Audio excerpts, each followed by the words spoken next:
사랑하는 사람을 구원하는 책, 노후 준비보다 중요한 사후 준비. 바울이 아덴에서 그들을 기다리다가 그 상에 우상이 가득한 것을 보고 마음에 격분하여 회당에서는 유대인과 경건한 사람들과 또 장터에서는 날마다 만나는 사람들과 변론하니 어떤 에피크로스와 스토아 철학자들도 바울과 쟁론할세. 어떤 사람은 이르되 이 말쟁이가 무슨 말을 하고자 하느냐. 어떤 사람은 이르되 이방신들을 전하는가 그런가 보다 하니 이는 바울이 예수와 부활을 전하기 때문이러라. 그를 붙들어 아레오파고로 가며 말하기를 내가 말하는 이 새로운 가르침이 무엇인지 우리가 알 수 있겠느냐. 내가 어떤 이상한 것을 우리 귀에 들려주니 그 무슨 뜻인지 알고자 하노라. 모든 아덴 사람과 거기서 나그네 된 외국인들이 가장 새로운 것을 말하고 듣는 것 이외에는 달리 시간을 쓰지 않음이더라. 바울이 아레오파고 가운데 서서 말하되 아덴 사람들아, 너희를 보니 범사에 종교심이 참으로 많도다. 내가 두루다니며 너희가 위하는 것들을 보다가 알지 못하는 신에게라고 새긴 단도 보았다. 그런즉 너희가 알지 못하고 위하는 그것을 내가 너희에게 알게 하리라. 우주와 그 가운데 있는 만물을 지으신 하나님께서는 천지의 주제시니 손으로 지은 전에 계시지 아니하시고 또 무엇이 부족한 것처럼 사람의 손으로 섬김을 받으시는 것이 아니니 이는 만민에게 생명과 호흡과 만물을 친히 주시는 이심이라.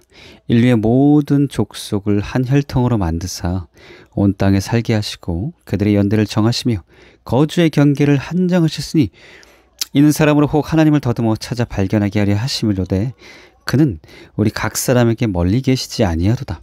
우리가 그를 힘입어 살며 기동하며 존재하느니라. 너희 시인 중 어떤 사람들의 말과 같이 우리가 그의 소생이라 하니 이와 같이 하나님의 소생이 되었은즉 하나님을 금이나 은이나 돌에다 사람의 기술과 고안으로 새긴 것들과 같이 여길 것이 아니니라. 알지 못하던 시대에는 하나님이 간구하셨거니와 이제는 어디든지 사람에게 다 명하사 회개하라 하셨으니 이는 정하신 사람으로 하여금 천하를 공의로 심판할 날을 작정하시고 이에 그를 죽은 자 가운데서 다시 살리신 것으로 모든 사람에게 믿을 만한 증거를 주셨음이니라 하니라. 사도행전 17장 16절에서 31절. 첫 번째 증거, 하나님이 지으신 만물. 두 번째 증거, 예수님의 부활. 세 번째 증거, 믿는 자에게 따르는 표적. 예수쟁이들은 사람들에게 걸핏하면 예수 믿으라고 권합니다. 좀처럼 포기할 줄 모릅니다. 안 믿는 사람들의 입장에선 독선적으로 느껴지고 여간 성가신 것이 아닙니다. 그러나 그것이 사랑입니다. 자기 종교를 선전하거나 세를 확장하기 위해 그런 것이 아닙니다. 여러분을 사랑하기 때문에 애같아서 그러는 것입니다. 그런데 아쉽게도 믿으라고만 되풀이할 뿐 믿음을 낳지 못하는 전도가 대부분입니다. 그래서 저는 실제로 믿음을 낳을 수 있던 전도 설교를 준비해 보았습니다. 많은 분들이 공공연하게 이렇게 말합니다. 눈에 보이지도 않는 하나님을 어떻게 믿을 수 있나? 또 수많은 종교가 있는데 기독교의 하나님이 유일한 참신이라는 것을 어떻게 알 수 있는가? 저는 목사지만 이 말을 이해합니다. 왜냐하면 솔직히 저도 때로는 의심하곤 했었기 때문입니다. 저는 성경을 연구해서 그대로 가르치는 것에 큰 가치를 두고 살았습니다. 하나님의 뜻대로 살아보려고 기도하고 싸우고 노력하며 살아왔습니다. 또한 복음을 전파하며 가능한 많은 영혼을 구원하기 위해 살아왔습니다. 그러나 하나님이 계시지 않으면 이것이 모두 헛것입니다. 그리스도께서 만일 다시 살아나지 못하셨으면 우리가 전파한 것도 헛것이요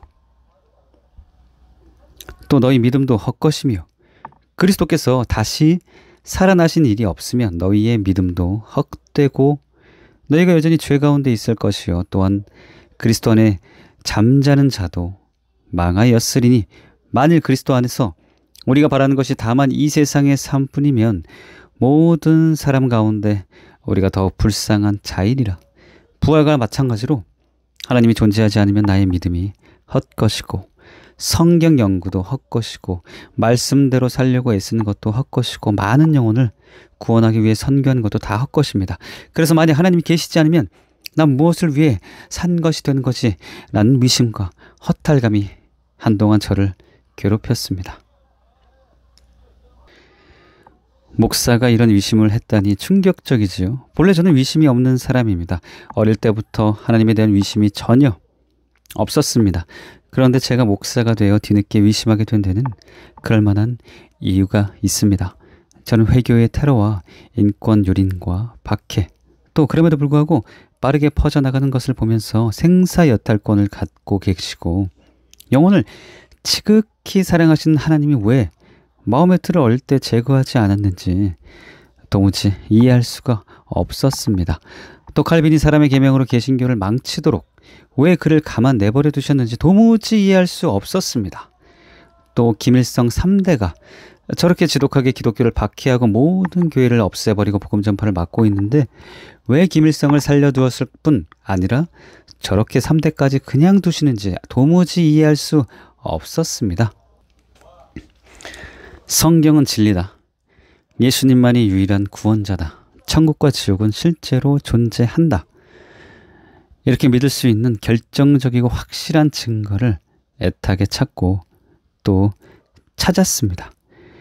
그 위에 견고하게 서기 원했기 때문입니다. 그리고 하나님의 은혜로 마침내 찾았습니다. 그것은 모두 세 가지인데 위심하는 저에게 큰 도움이 되었습니다. 그것들은 저에게 그랬듯이 여러분에게도 큰 도움이 될 것입니다. 즉 여러분 안에 있는 모든 위심을 쓸어버릴 것입니다. 그래서 저는 이 책을 통해 그것들을 여러분과 나누고자 합니다.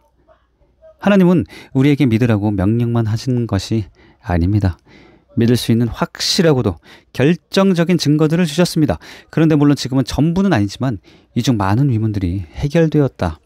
어떤 것은 아직 온전히 이해하지 못했지만 상관이 없다. 왜냐하면 모르는 것 때문에 위심하기보다 확실한 증거들에 근거해서 위심을 물리치고 믿는 것이 지혜임을 깨달았기 때문이다. 그 확실하게 믿을 수 있는 증거들이 바로 이 설교를 통해 내가 설명하고자 하는 내용이다. 그러므로 기대하는 마음으로 끝까지 잘 읽어주시기 바란다. 너무나 많은 사람들이 하나님이 주신 증거를 효과적으로 제시하지 못하고 단지 믿으라고만 합니다. 그러나 저는 단지 믿으라고 하지 않을 것입니다. 여러분이 실제로 믿을 수 있도록 확실한 증거들을 제시할 것입니다. 그러므로 여러분이 해야 할 일은 단 하나. 이 책 노후 준비보다 중요한 사후 준비. 이 책을 끝까지 읽는 것입니다. 그러면 여러분은 이 책을 다 읽을 무렵 믿는 자가 되어 있을 것이고 노후 준비보다 무한히 중요한 사후 준비를 하게 될 것입니다.